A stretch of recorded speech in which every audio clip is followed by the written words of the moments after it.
Welcome back to another Kerbal Space Program tutorial, and today we're going to talk about Orbital Rendezvous. This is a topic that's quite challenging for some new players, so I thought I'd cover it earlier on in an earlier episode just so we can get the basics out of the way and you can practice it as soon as possible. So, what is Orbital Rendezvous? Essentially it's meeting another spacecraft in orbit. It might sound like an easy thing to do, but actually it's quite tricky once you look into it. So obviously you need to try and launch your ship into an orbit that's also going to meet with this other orbit, so you're dealing with a lot of moving parts here. You can see here I've already got orbit 1 above the surface of Kerbal in an orbit there. We're on an inclined orbit, and basically we want to try and rendezvous with that spacecraft. Now in the last episode we made a basic orbital spacecraft. We're going to use the same one. I've only made one slight modification to it, which I'll show you. It's important that you make this modification yourself so that it's easier to make rendezvous, but I'll just show you what it is on the launch pad, since it's something you can easily attach yourself without needing me to show you how to. Okay, so here we are on the launch pad. The only modification I've made is the attachment of these RCS thrusters here and these monopropellant tanks here. I've put the RCS thrusters on a quad symmetry and the monopropellant on a 2x symmetry. That's all you need to add, and I'm going to explain what these do once we get to orbit. Now, we could, in theory and in practice, launch the vehicle so that is on the same inclination as the target orbit, but we're not going to do that yet. That's something a bit more advanced. We're just going to cover the most basic way of how to rendezvous in this video.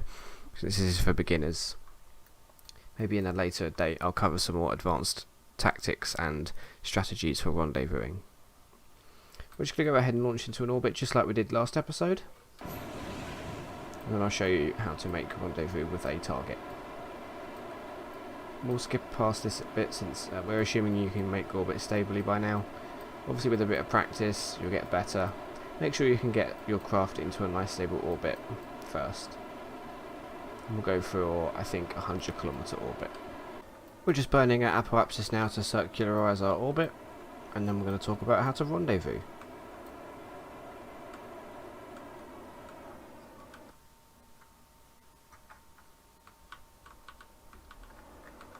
There we go. You can see our periapsis coming up here.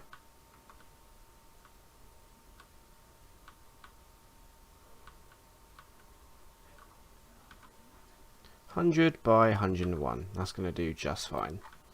Go ahead and separate from the booster stage here.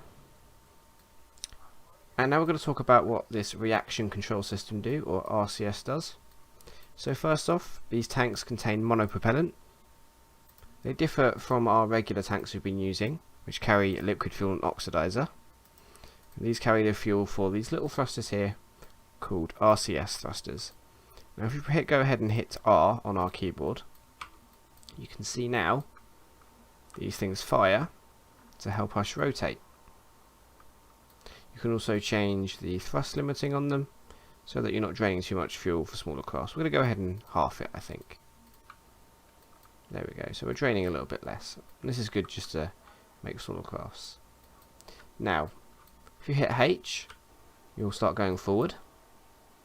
If you hit N, you'll thrust backwards. K, push you down. I will push you up, J left, and of course L right. So these are quite handy controls. They help you translate the space, and when you're getting closer to your target spacecraft, it's going to help you reach a good distance from them safely without using your main engine here. But obviously the first thing we need to do is match the inclination of this spacecraft. So we'll go ahead and click set target here. And you'll see some nodes come up on your orbit here. So we've got the descending node here and the ascending node here. This just shows you where your orbit crosses the inclination of the target orbit. Obviously we need to try and change our inclination so the whole thing matches. So we're going to make use of two of the new buttons we're going to learn about just down here. Normal, which points you up, and anti-normal, which points you down. These buttons just point you 90 degrees to your direction of travel, up or down. So either this way or this way. We're going to make use of these in just a moment. What you want to do is you want to see where your next node is. Just here. Descending node.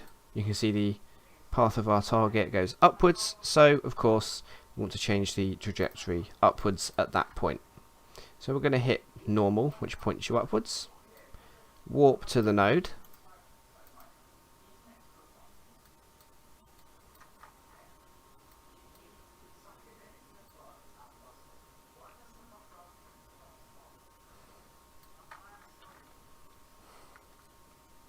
Here we are.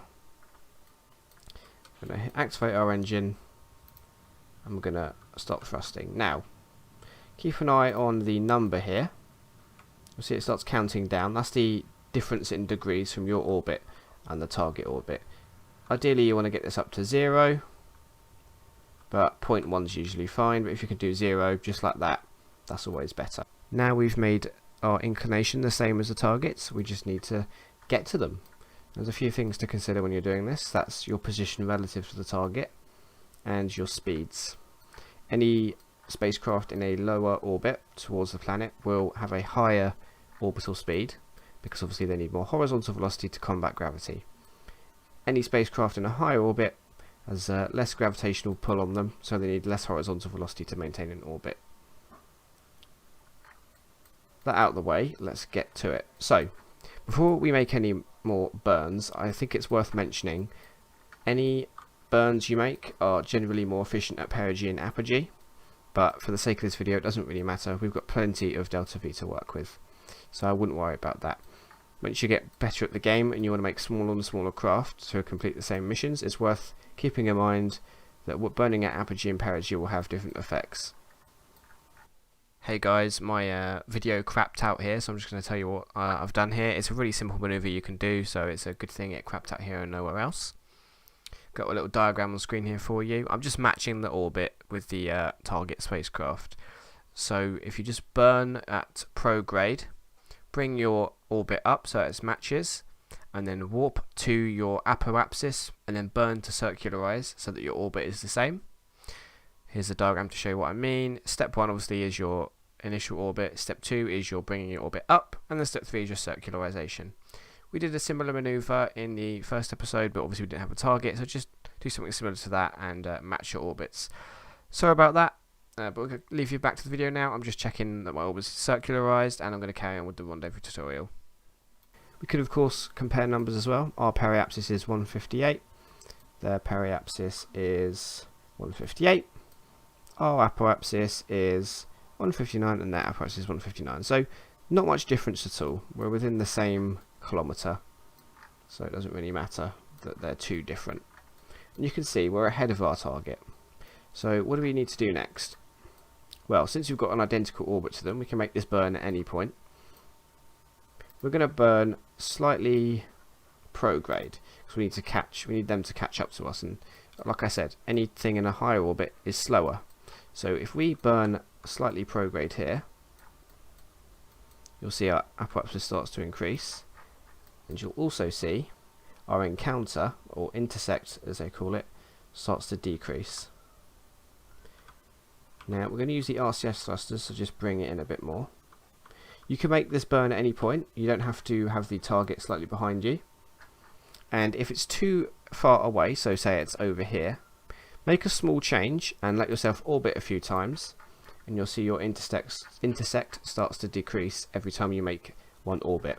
And that's because as your spacecraft goes up here, it slows down, allowing that one to catch up, and then every time you come around to that point again, you'll be slightly closer.